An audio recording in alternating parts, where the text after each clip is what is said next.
Man, Alabama's got a big time junior weekend coming up, got a big basketball game on Sunday, and some concerning things from the mock drafts.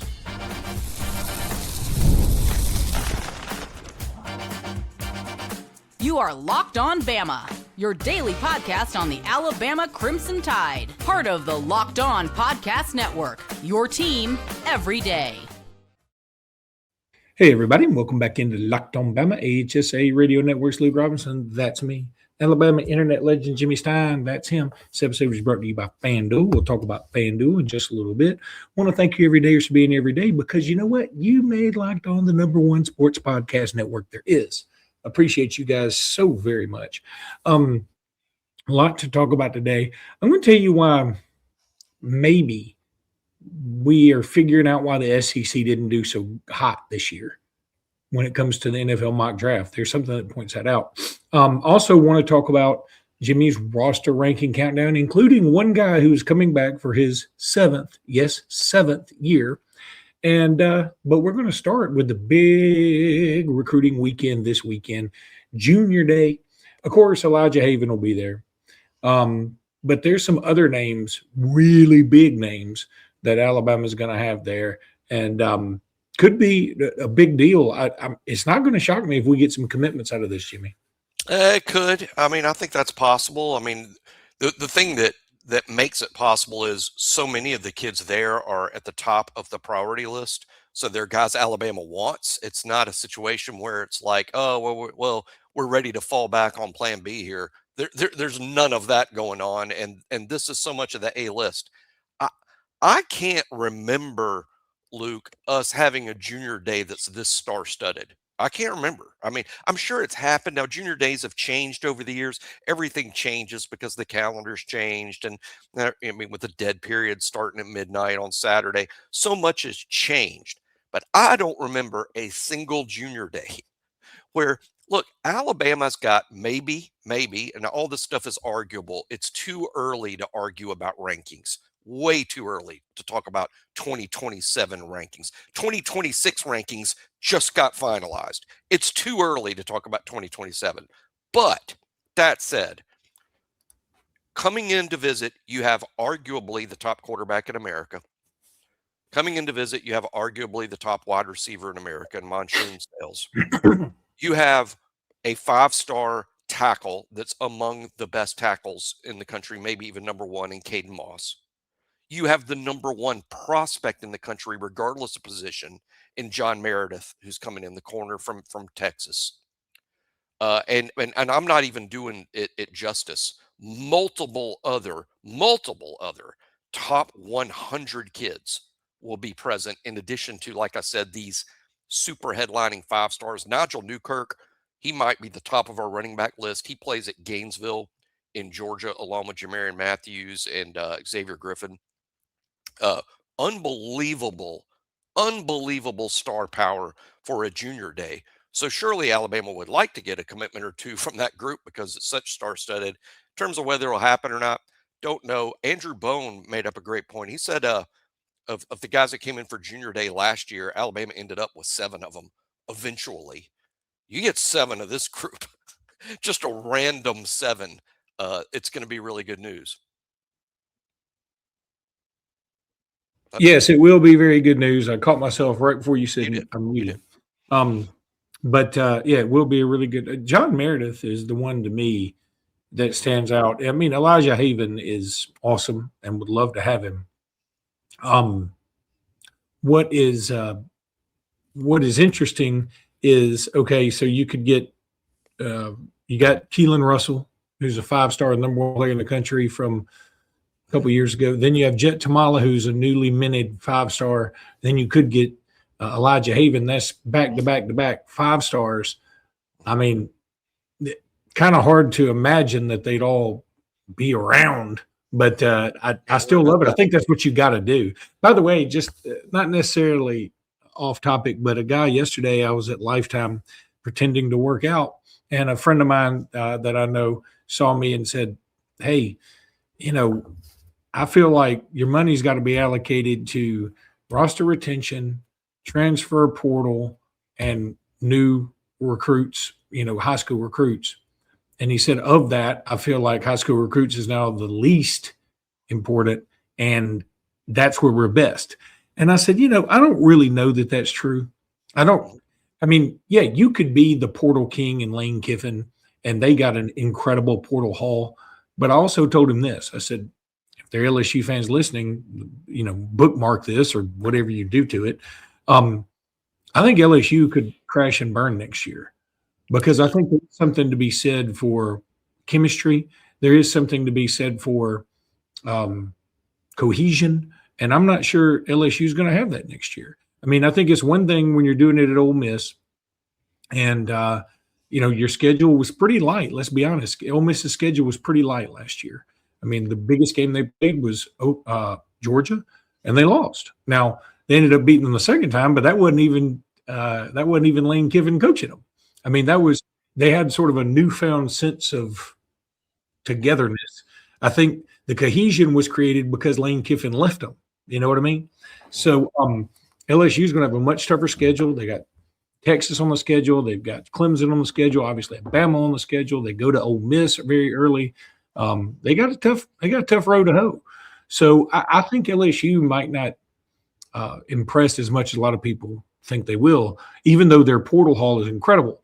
My point is, I'm not willing to just say, let's give up on high school recruiting. There's some people that are of that ilk right now. I don't believe that. I feel like school recruiting is still crucial. And what if the NCAA ever grows a pair, or what if the NCAA ever becomes relevant again, and they decide, okay, we're going to figure out a way to shut down the portal where you transfer 7 times in 7 years, and we're good. Then all of a sudden it goes back to high school being more important. I want my crew to be ready for that. So that's I think a couple of things there is, anybody that thinks high school recruiting isn't important anymore, just go look at one thing. It takes you about 2 clicks of the computer. Go look at the top 10 high school classes signed in the 2026 class. Who signed the top 10 classes? Basically, the answer to that is the playoff teams. Everyone that's making the playoff or is in contention to make the playoff are still your top 10 schools. And if you're in the top 10 in high school recruiting, you clearly prioritize the heck out of it, or you wouldn't be in the top 10. But the top 10 recruiting classes in the 2026 class, and Alabama's a part of that, are the playoff teams. Secondly, if you want to de-emphasize high school recruiting and say at Alabama it's not that important, let me throw out a few names here quickly. Keelan Russell, Jet Tamala, A.K. Deere, A.J. Crowell, Ryan Williams, Lotzier Brooks, Max Sutter, Caleb Edwards, Caden Proctor, Michael Carroll, London Simmons, Yanze Pierre, Zabian Brown, Dijon Lee, Bray Hubbard, Red Morgan. Y'all guys want to give them back? Y'all don't think they're important to our success? That's the whole football team. It's a giant chunk of the best players on Alabama's roster, and they were recruited by our through high school recruiting. So I don't believe that it has been de-emphasized in any way. I just think what's happened is recency effect. 2 recency effects. We just left portal season, so everybody's into portal recruiting because it just happened. And Indiana's success in winning the national championship is largely portal driven. I think it's those 2 things that are driving people to that conclusion, but that's not enough evidence for me. Well, that's a whole nother podcast. I mean, it's such a copycat sport that everybody's going to be like, oh, well, what we got to do is go get a bunch of elder statesmen to, like Indiana did. Well, what you also got to do is go get a relatively easy schedule. I'm not taking away what they did. They beat everybody in the playoffs. They won the championship. It's one of the greatest stories of all time. At the same time, it is fair to say that they had an incredibly easy route to get to the playoffs. That's very fair to say, too. 2 things can be true at once. And while saying clearly they were the best team in college football, I'm not taking away from them. Please understand that. But my point was this. I mean, I brought up the thing about the guy at the gym, me pretending to work out, because number 1, I pretend to work out all the time. And number 2, because I just thought it was interesting about the junior day coming up. And the bigger point was, okay, John Meredith, number one player in the country, another cornerback. It's like our cornerback recruiting is on another level after Saban, which is weird. I mean, look, we had some incredible cornerbacks with Saban, don't get me wrong, and safeties and whatever. But, I mean, Dijon Lee and Zabian Brown and Jira Edwards, Jordan Edmonds, and now potentially John Meredith, who a lot of people think, well, Alabama, if they don't lead, they're right there at the top. I think top two. It's going to be very difficult getting them away from Texas A&M. It is going to be. That's what I was thinking. But Alabama it might happen. And for those that are out there, Alabama doesn't spend. This is the number one player in the country who is clearly, seriously considering Alabama. Does that mean Alabama's financial offer is going to exceed A&M's? No. But what it means is they're in the ballpark. They're in the ballpark, or this kid wouldn't be coming to Tuscaloosa again after hosting Mo Linguist again. Alabama's in the top two for the kids. So clearly Alabama's in this. I think high school recruiting is going great, and I still think it's a vital part of the talent acquisition piece in college football. And if you don't want to think Alabama's doing it right, well, what about Kirk Kirby at Georgia does the same thing? So does Ohio State, really. No doubt about it. Going to talk a little FanDuel now. Man, if you were on FanDuel last night and you did some NBA work, God, that Hornets Mavericks game was fantastic. What a game to have been on FanDuel for. Brandon Miller hit a key three-pointer. Colin Sexton hit a key three-pointer. Cooper Flagg goes for 49.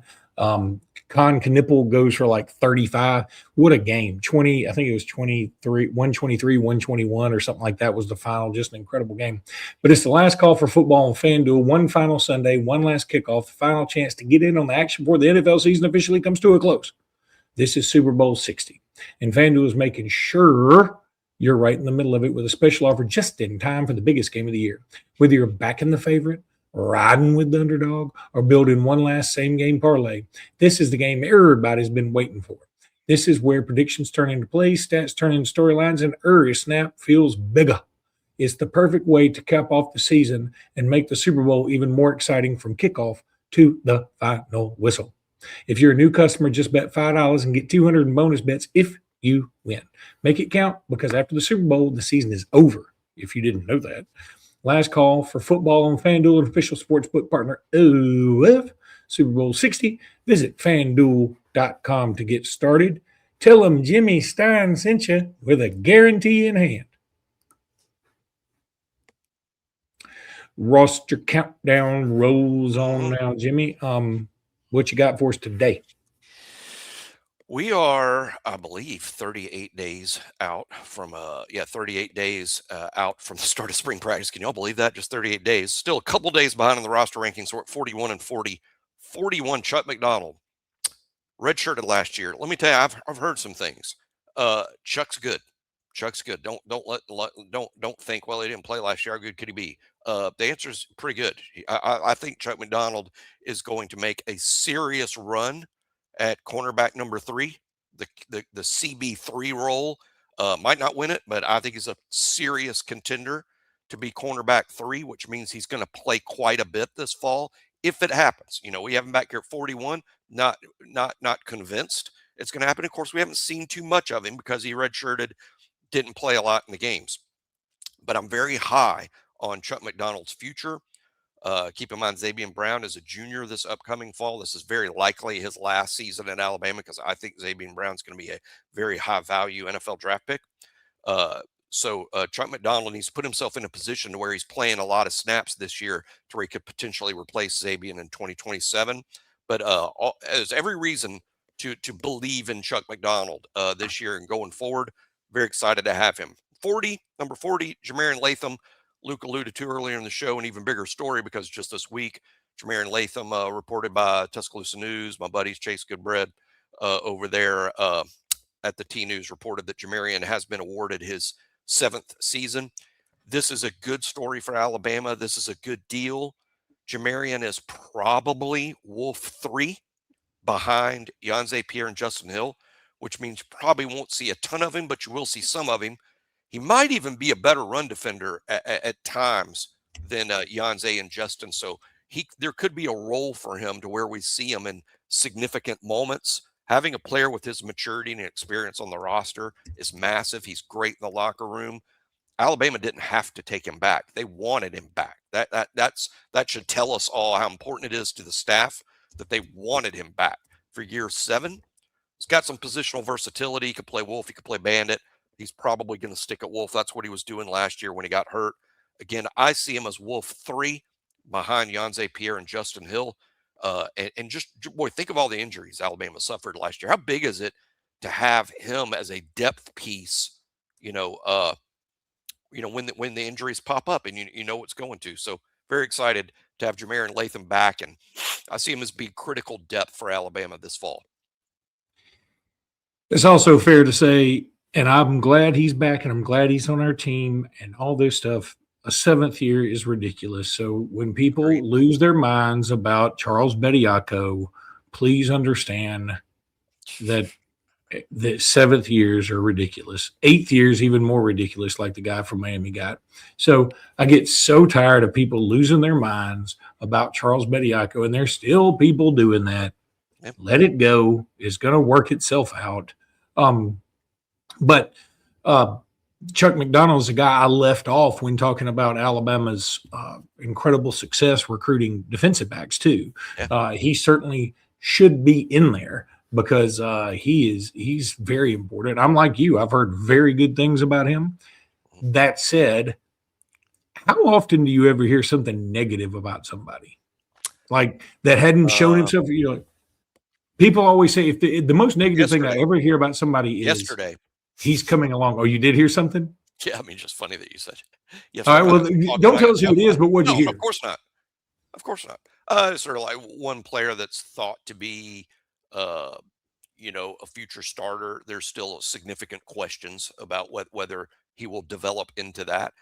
That's something I hear all the time. I mean, I would say all the time. It's not unusual, but of course, we're not going to get on here and be negative about a kid that's still developing. It's part of the reason I love college football so much is these kids do change year to year and get better. Some never develop, others develop year to year. Some take big leaps, some just take minuscule, steps forward.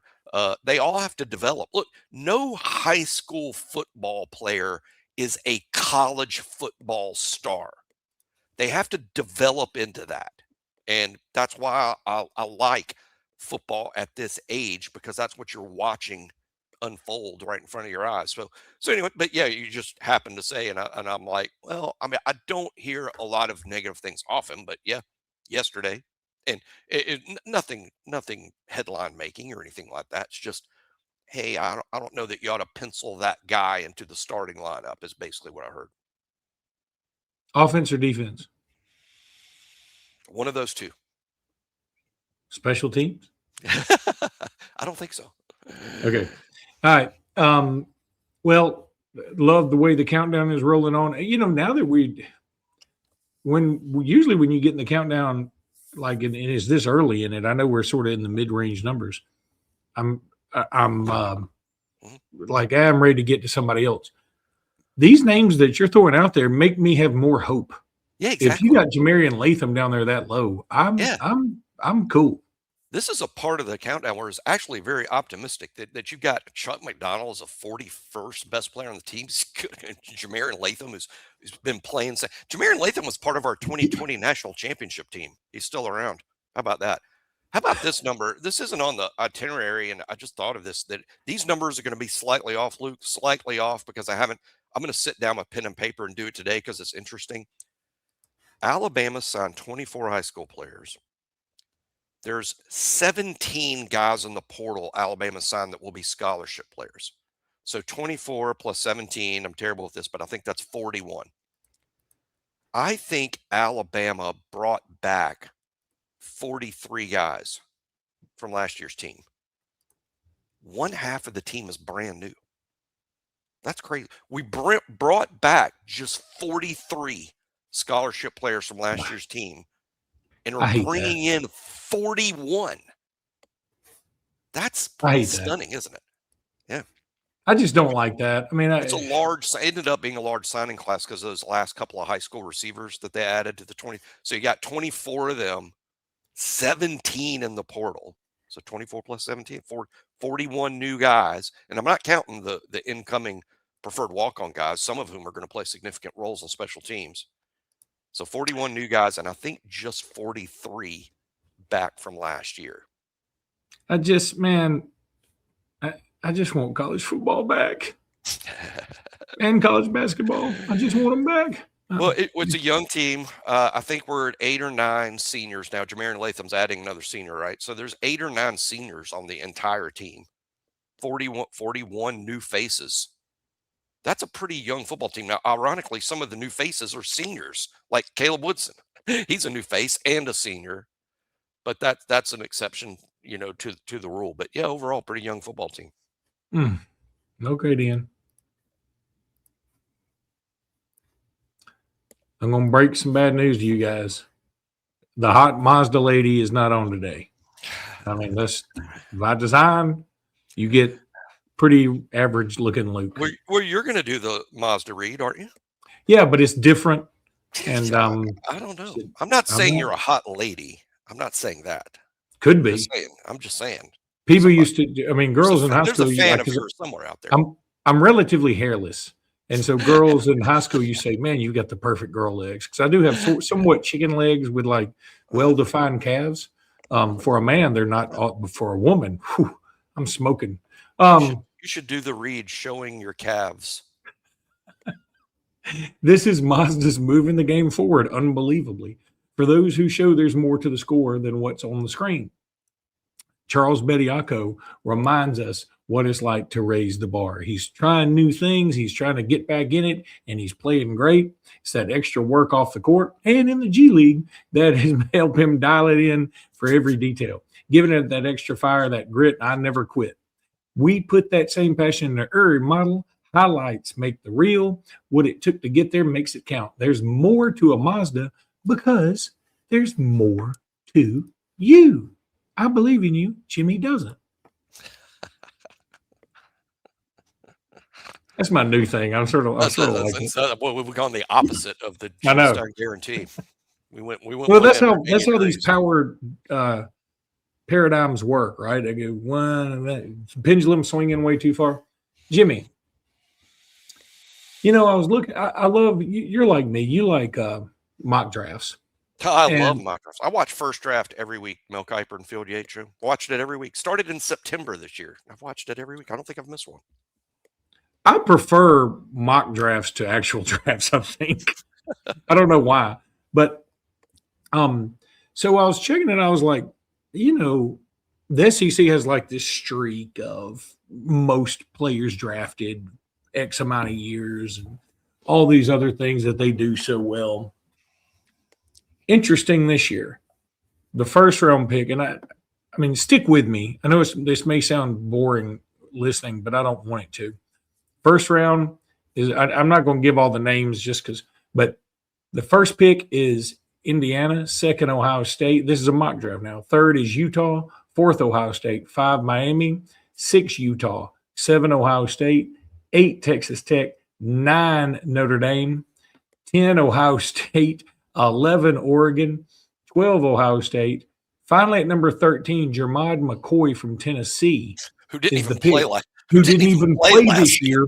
He didn't even play. Didn't even play. Best player in our league didn't play it down. Then Miami again at 14, Penn State at 15, USC at 16, Caden Proctor at 17 with the Detroit, and then an LSU player, Clemson, then Auburn, then Georgia, Miami, Clemson, Texas A&M, Ohio State, Georgia, Florida, Alabama, Toledo, A&M, and Washington. My point is this. Took a long time to get to an SEC dude, and he didn't even play. And then some of these other SEC dudes, if you ask me, are more indicative of how this class probably isn't super strong. People talk about the quarterback class not being super strong. I'm not sure the class as a whole is super strong, frankly. Casey Concepcion being in one of these this mock draft, he was nice. He was fine this year. He was fine. But I thought Mario Craver was better. I don't know that he should be a first-round pick, Casey. I mean, I think Casey's a good player, and he needs to be in the NFL. But to me, he's more of a day two guy. To me, huh? I wonder if, this year the SEC has led the conferences and draft picks every year for years and years and years and years. I wonder if that's in danger. I don't know that the first round is enough evidence to just emphatically state, hey, that streak is about to end. But it might. I'm sure this is, in terms of how could this happen, I think transfer portal is one way. So, I'm sure that's a factor, NIL and the portal and rev share, because I think the portal has acted to create parity. Rev share has acted to create parity. Combine the two, and you've got more parity than probably the sport has ever seen. I think that probably explains some of it. It could also be a one-off where, well, this isn't going to happen all the time, and it's just kind of unusual. And then next year it snaps right back to normal reality. I think that could be the case, but it is.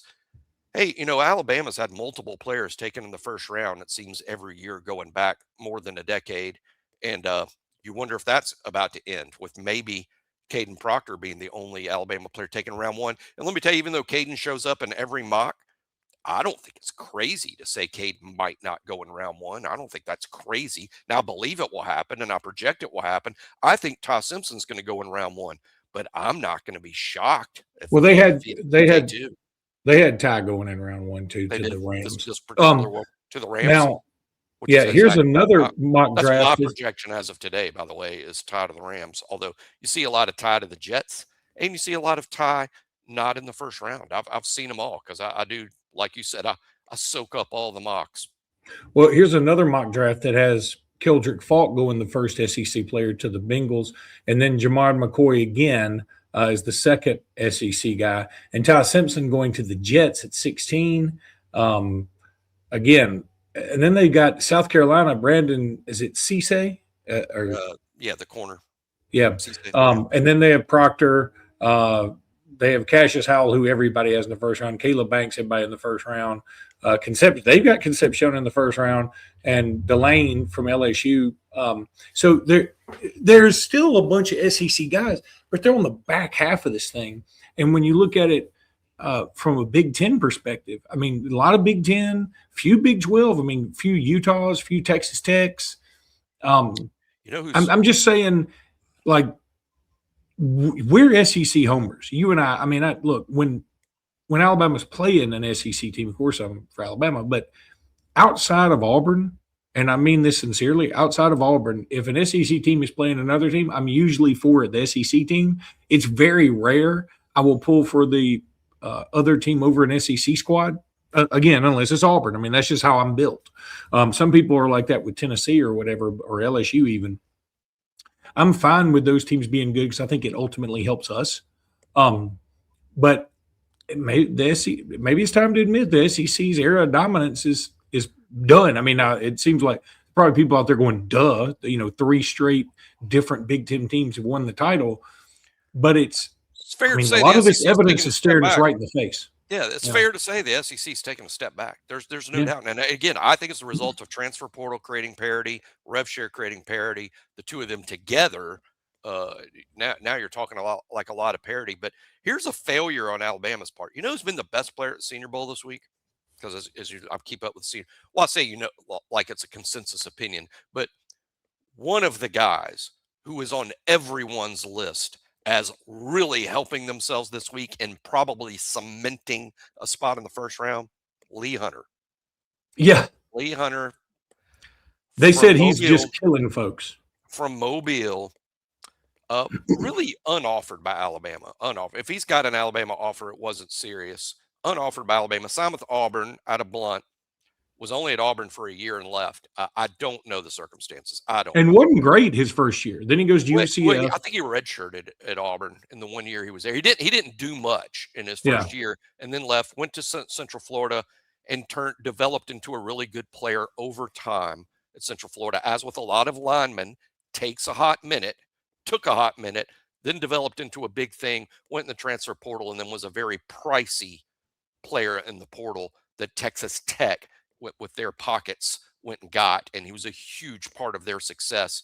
He's tore it up at the Senior Bowl this week, and it's just, me and Luke always talk about how it's a little depressing for us when the in-state guys show out and are great and never played at Alabama. It's a little bit of a punch in the gut, but gosh, well, good luck to him. It looks like he's going in the first round for sure.